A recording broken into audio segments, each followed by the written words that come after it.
Imagine a world made entirely of mud, a thick, greedy mud that pulls at your boots with every step, threatening to swallow you whole.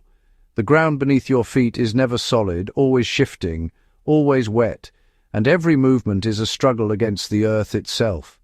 For millions of soldiers in the First World War, this was daily life. The trenches stretched for miles, a labyrinth of misery and exhaustion, where men lived shoulder to shoulder in cramped, filthy conditions. The trenches were not just battle lines, they were open graves, filled with relentless rain and freezing water. Floods would turn the narrow walkways into rivers, and the walls would collapse, burying men alive in the mud. Dampness seeped into uniforms and bones, sapping strength and hope.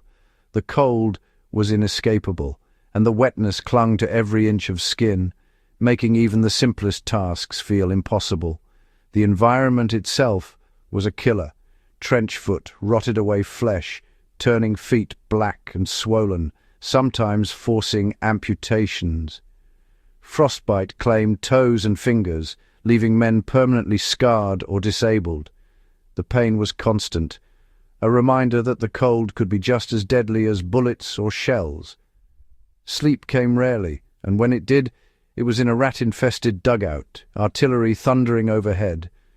Rats thrived in the trenches, feeding on scraps and even the fallen, adding to the soldiers' misery. Every day was a battle against the cold as much as the enemy. Winter brought biting winds and snow, turning the trenches into icy prisons. The psychological toll was immense. Comforts like warmth or dry socks became distant dreams. Letters from home spoke of firesides and hot meals, but here even a dry pair of socks was a rare luxury. Surviving meant enduring soul-crushing discomfort and danger. The constant threat of attack, disease and exposure wore down even the strongest spirits. Nights brought deeper cold and fear, with every sound amplified in the darkness. The silence was broken only by distant explosions or the cries of wounded men. Sentries stood numb, fighting a war on two fronts, against the enemy and the elements. Their eyes scanned the horizon, but their minds battled exhaustion and the biting cold. In this frozen hell, any source of warmth was more valuable than gold. Soldiers huddled around tiny fires, sharing body heat and stories to keep their spirits alive. The cold was a constant, invisible enemy. It crept into every corner, numbing fingers, slowing movements, and sapping the will to fight. For many, the fight for survival started with simply staying warm. In the trenches of World War I, the struggle against the elements was as fierce and unforgiving as any battle ever fought. In trench warfare, warmth was as vital as ammunition. A cold soldier was slow, clumsy, and vulnerable. Fires were impossible. Smoke or light meant instant enemy fire. Soldiers needed heat that was small, portable, smokeless, and silent. It wasn't just about comfort. Boiling water was essential to avoid deadly diseases from contaminated sources. The search for discreet warmth sparked a quiet arms race of innovation. The goal, a pocket-sized device, easy to use in the dark, that could heat food and water without giving away a position. These inventions became a lifeline, saving lives as surely as any weapon. The right heat source could mean the difference between life and death. In the trenches, survival depended on ingenuity. In 1914, German inventor Erich Schumm introduced the world to the Esbit stove, a compact foldable metal box powered by solid, smokeless hexamine tablets. This simple yet ingenious device was designed to meet the harsh demands of trench warfare, where every ounce of weight and every inch of space mattered. Small enough to fit in a pocket or slip into a soldier's kit, the Esbit stove was a masterpiece of minimalist design. Its clever folding mechanism allowed it to be packed away in seconds, making it easy to carry on long marches or during sudden retreats. The nearly invisible flame produced by the hexamine tablets gave off no smoke or odor, making it perfect for trench life where stealth was essential. Soldiers could prepare food or heat water without revealing their position to the enemy. With this stove, soldiers could heat coffee, stew, or boil water safely and discreetly, even in the most dangerous conditions. The ability to make a hot meal or drink was a small comfort that made a big difference. The Esbit stove was light, reliable and waterproof, qualities that made it ideal for the front lines. It could withstand rain, mud, and the constant jostling of life in the trenches.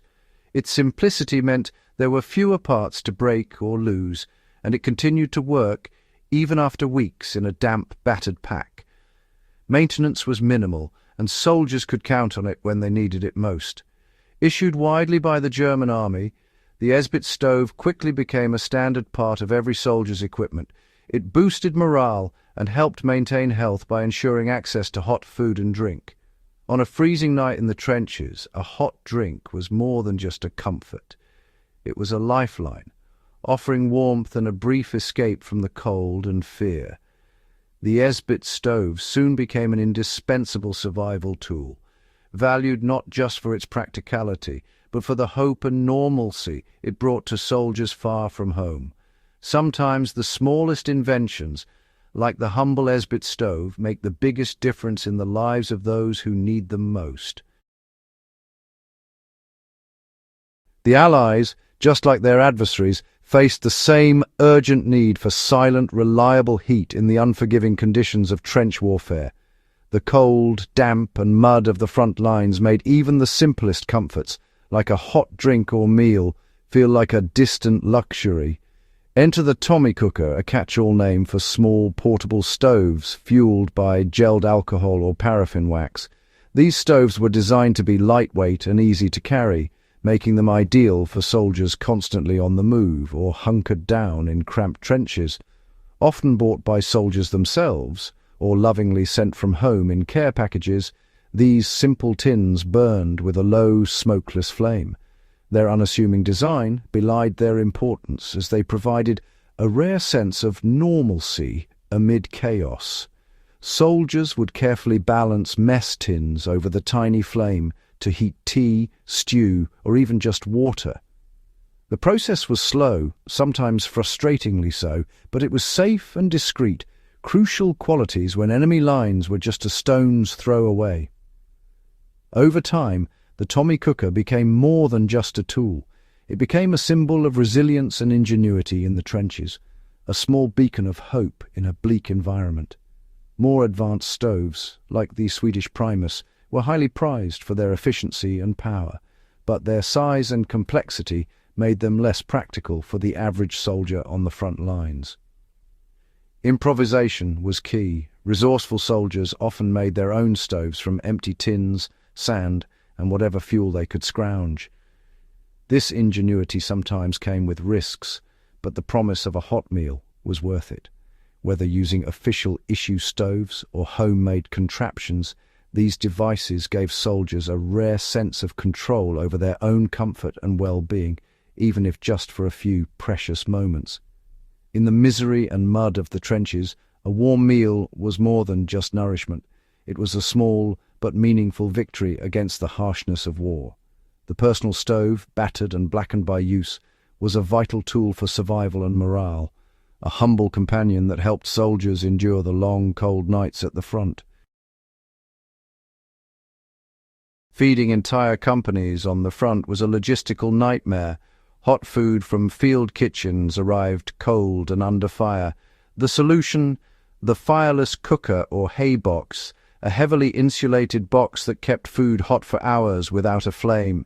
Meals cooked in the rear were sealed in canisters and transported safely to the trenches. Soldiers could finally enjoy a hot meal, boosting morale and health. The fireless cooker was a quiet revolution in military logistics. It connected soldiers to the world behind the lines. Sometimes a hot meal was the best reminder they hadn't been forgotten. Warmth in the trenches wasn't just comfort, it was survival. A soldier fighting hypothermia couldn't fight the enemy. Stoves like the Esbit and Tommy cooker were front-line defences, letting soldiers boil water and ward off disease. Every healthy soldier was a stronger army. The psychological boost of a hot drink or meal was immense, a moment of normalcy in chaos. Morale was as crucial as ammunition. Warmth kept spirits and bodies strong. Commanders knew that survival tools were strategic necessities. Supplying stoves and insulated containers was an investment in victory. In the Great War, warmth was a force multiplier. Sometimes the smallest comforts made the biggest difference. After the war, trench stoves faded from memory, relics of a nightmare best forgotten. But their designs lived on, influencing outdoor and emergency gear for decades. The Esbit stove in particular became a favorite of campers and adventurers. Its lightweight, reliable design was perfect for survival in any environment. The core idea, a portable, solid fuel heat source, remains central to modern emergency kits. Today's survival gear owes much to these wartime innovations.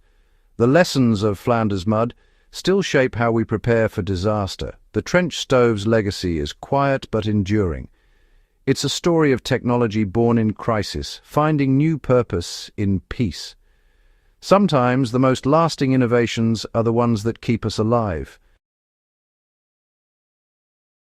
The story of the trench stove is a lesson in human ingenuity. War is lived at the individual level, survival one day at a time. A pocket-sized stove fought cold, disease, and despair. These inventions were about preserving life, not taking it. The need for warmth, safe water, and hope is timeless. Small solutions often mean the difference between endurance and defeat. The tiny flame of a trench stove was an act of defiance, a reminder of humanity in darkness. Sometimes the quietest victories are the most important of all.